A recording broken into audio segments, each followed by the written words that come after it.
Eu vou fazer uma apresentação do texto Teoria da Distância Translacional, do Michael Moore. Michael G. Moore é considerado um dos pioneiros no estudo da educação à distância, iniciando seus estudos em 1972 e é considerado uma das referências nessa área.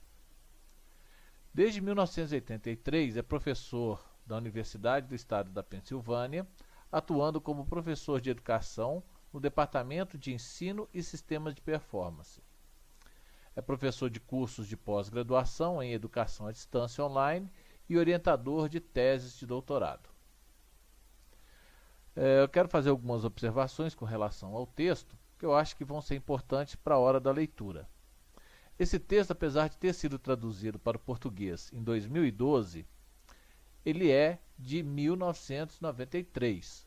Portanto, principalmente a parte técnica precisa ser entendido dentro do contexto daquela época.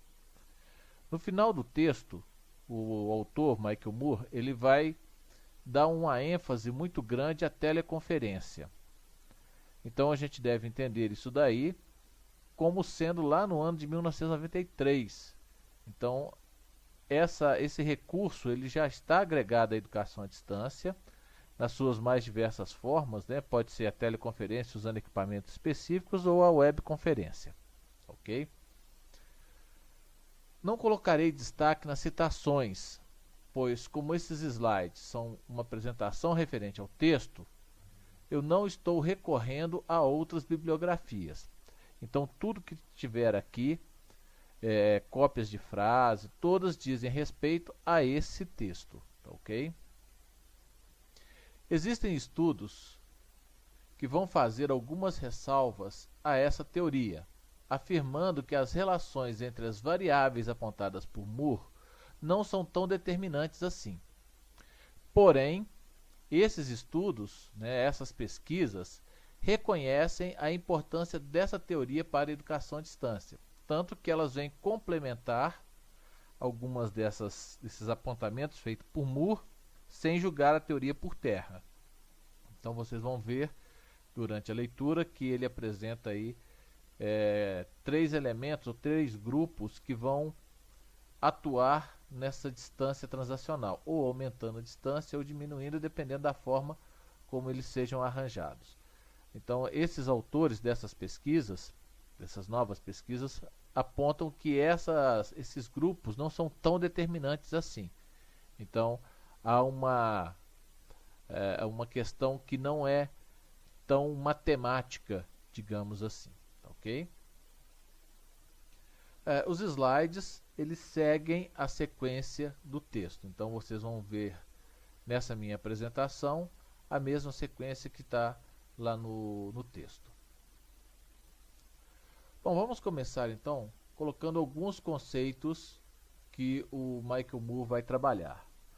Um deles é o conceito de transação, que é baseado em Dewey, conforme exposto por Bayot e Apps, em 1982, página 5. Ele denota a interação entre o ambiente, os indivíduos e os padrões de comportamento numa dada situação. Isso é o que Dewey faz, é a definição dada por Dewey para transação.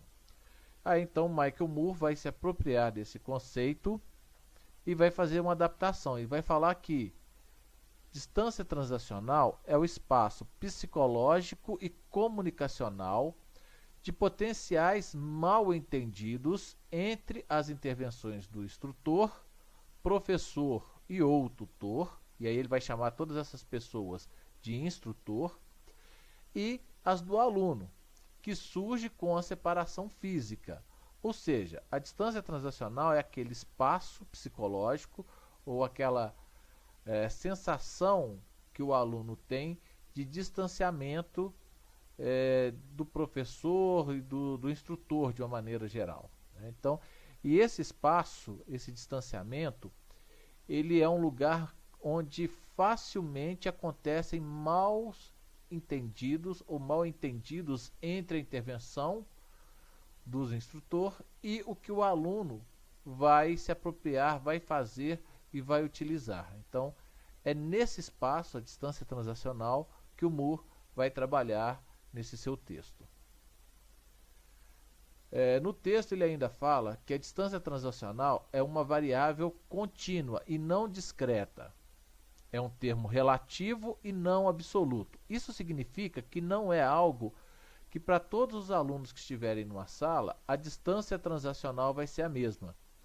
Alguns alunos vão ter mais ou menos essa sensação de distância, ou essa distância transacional. E ela não é dada por um valor, né, específico, cada um vai ter num grau diferente. E ele vai falar também no texto que a distância transacional não é exclusiva da educação à distância. Então, olhando, por exemplo, nessa foto, a gente pode se questionar a partir dessa definição da distância transacional, né? Será que todos os alunos que estão aí estão tendo a mesma comunicação, o mesmo processo comunicacional com o professor e com o conteúdo que está sendo trabalhado ou exposto? Então, essa distância, esse entendimento ou a dificuldade desse entendimento é que o Moore está chamando de distância transacional e afirmando que para cada pessoa essa distância transacional é diferente da outra pessoa. A transação denominada educação à distância, então a transação, voltando lá ao que o Dewey fala, que é aquela relação entre as pessoas e o ambiente, né, denominada educação à distância, ocorre entre professores e alunos no ambiente que possui como característica especial a separação entre eles. O professor está distante do aluno, seja por uma questão de tempo ou distância física geográfica, né?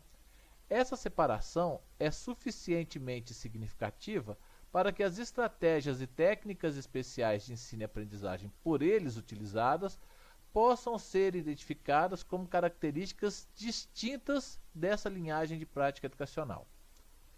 Então, pelas suas especificidades, a educação à distância exige estratégias e técnicas especiais para constituir ou para realizar ou para atuar nesse processo de ensino e aprendizagem.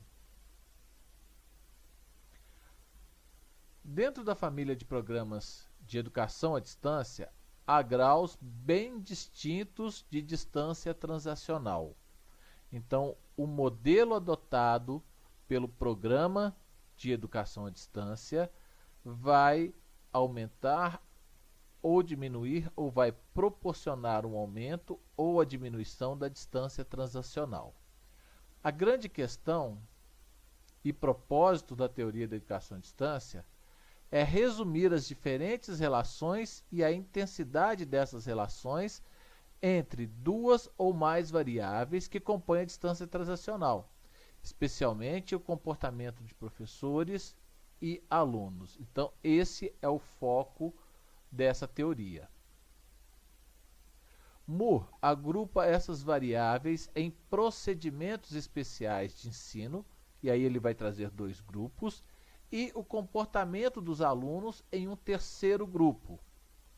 Nos procedimentos especiais de ensino, ele vai trazer o diálogo e a estrutura do curso ou do programa, e no terceiro grupo, relacionado ao comportamento dos alunos, a autonomia do aluno. Então, segundo Moore, essa interseção desses três elementos, desses três grupos, vão interferir diretamente na distância transacional. Então, o primeiro deles vai ser o diálogo. O diálogo é desenvolvido entre professores e alunos ao longo das interações que ocorrem quando alguém ensina e os demais reagem.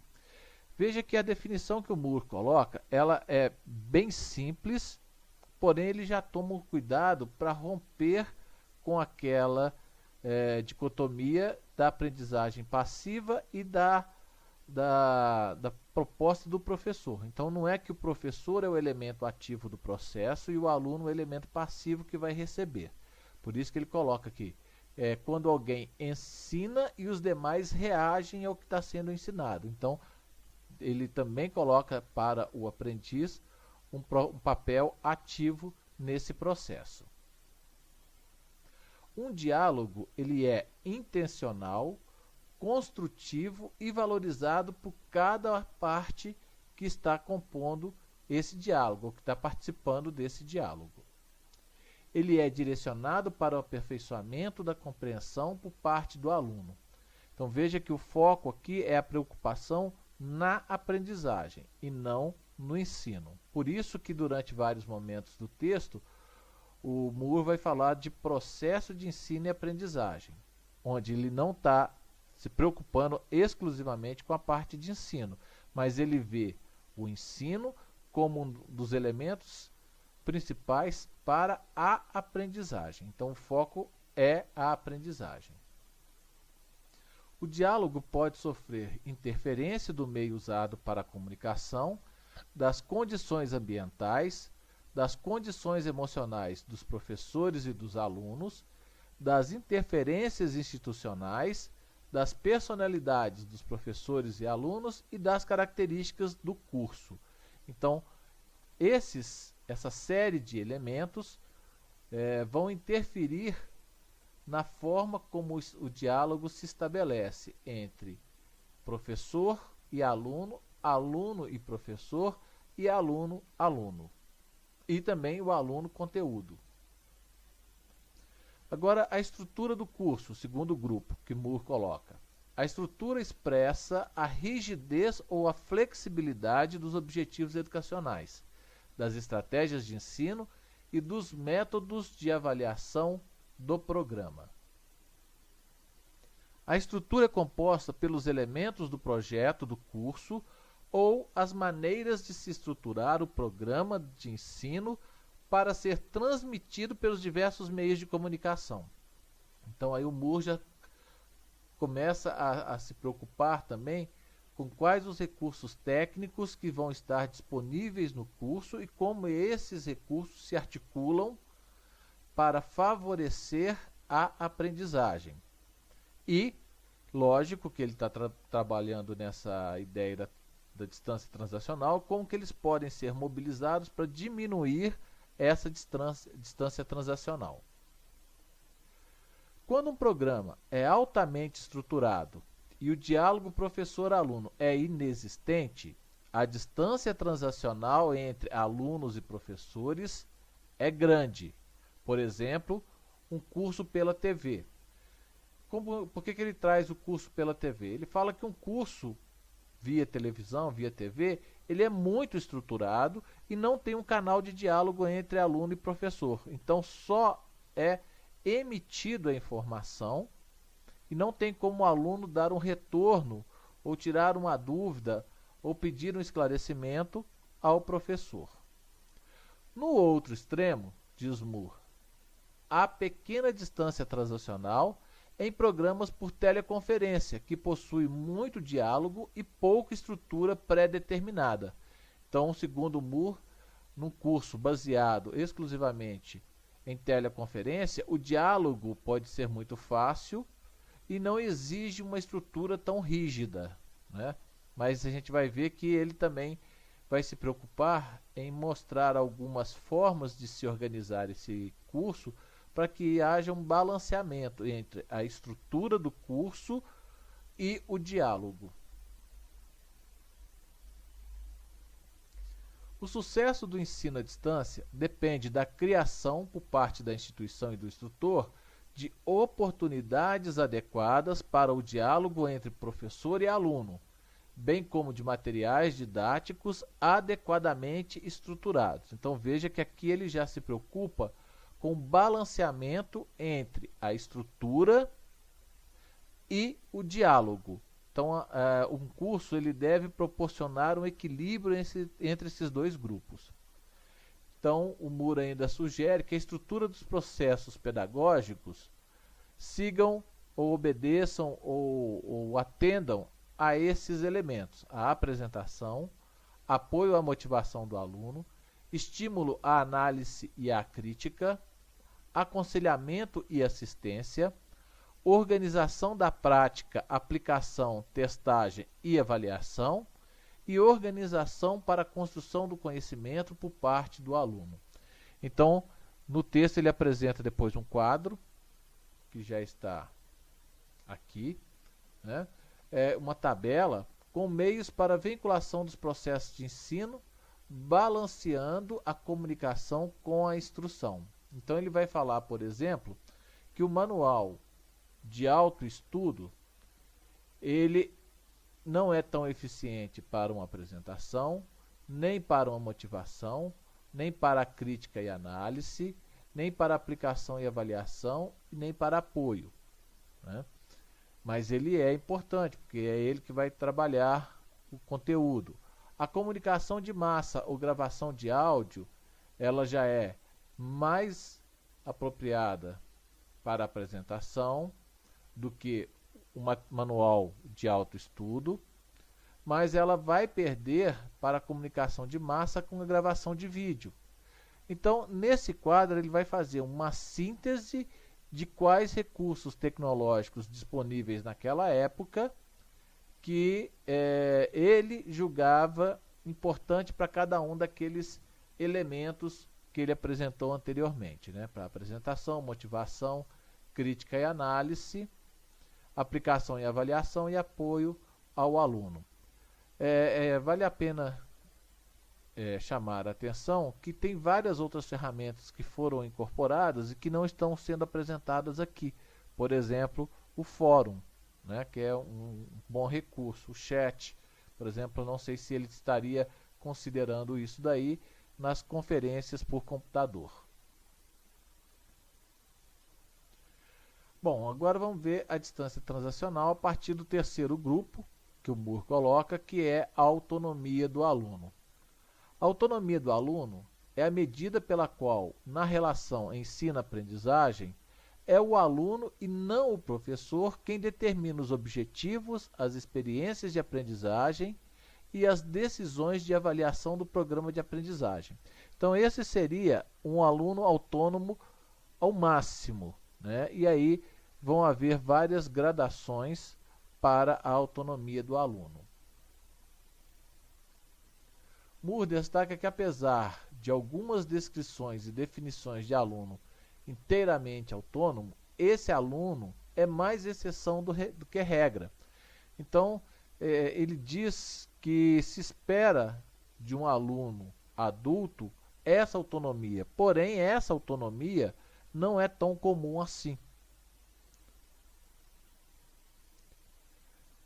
Ele diz ainda que a relação distância transacional versus autonomia de um aluno, ela tem algumas propriedades, características, né? Os alunos que possuíam competências avançadas como alunos autônomos aparentavam se sentir bastante confortáveis em programas menos dialógicos com pouca estrutura.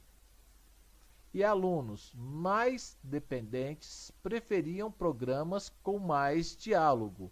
Então, ele vai falar que a autonomia, quanto mais autônomo, mais independência o aluno tem, e aí ele consegue suprir a falta do diálogo e uma estrutura. Até mesmo aqueles programas que têm uma estrutura menos rígida, o aluno consegue se sair bem nele. Porém, tem alunos que precisam muito do diálogo e da assistência do tutor e do professor. Aqui tem uma síntese que não está nesse texto, mas que eu achei interessante, que eu peguei na internet, no site do Daniel Bornet. Ele vai trazer um modelo em 3D da distância transacional. Então ele fala que a distância transacional pode ser vista como um conjunto de plataformas de diferentes níveis. Desloca-se a partir da origem, que está na base desse desenho, né? Então aí a gente tem a caixa do diálogo ou estrutura.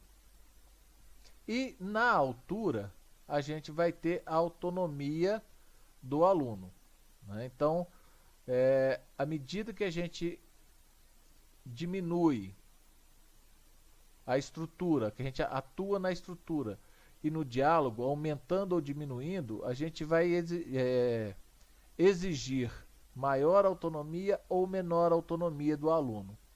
Então é na interseção desses elementos que a distância transacional vai aumentar ou diminuir. No caso a autonomia, ela vai compensar uma estrutura, um curso, por exemplo, com menos estrutura e que tem um diálogo, menos diálogo, e aí o aluno precisa ser mais autônomo se ele quiser ter uma boa resposta nesse curso. Então, se eu tenho uma estrutura maior, tenho pouco diálogo, é necessário também que o aluno tenha um determinado nível de autonomia para poder se sair bem nesse curso. Essa figura eu acho que ela ajuda ela a entender, né, ela ilustra a forma como nós podemos entender a distância transacional. E aí, para encerrar o texto, né, Moore ele vai avançar bastante, principalmente destacando o papel da teleconferência nos cursos à distância, né? Ele vai sempre associando a videoconferência ou a teleconferência, né, a diversos outros meios, como correio, instrução programada, ensino telemático, ensino assistido por computador, tutorial e livrotexto. Nessa composição entre esses diversos meios ou tecnologias para os cursos à distância, ele vai destacando qual a vantagem que se tem para a incorporação, ou para não, com a incorporação da teleconferência. Bom, essa é a ideia, é só dar uma apresentada no texto para que vocês possam fazer uma leitura e encontrar os termos já vistos anteriormente. Tá? Bons estudos.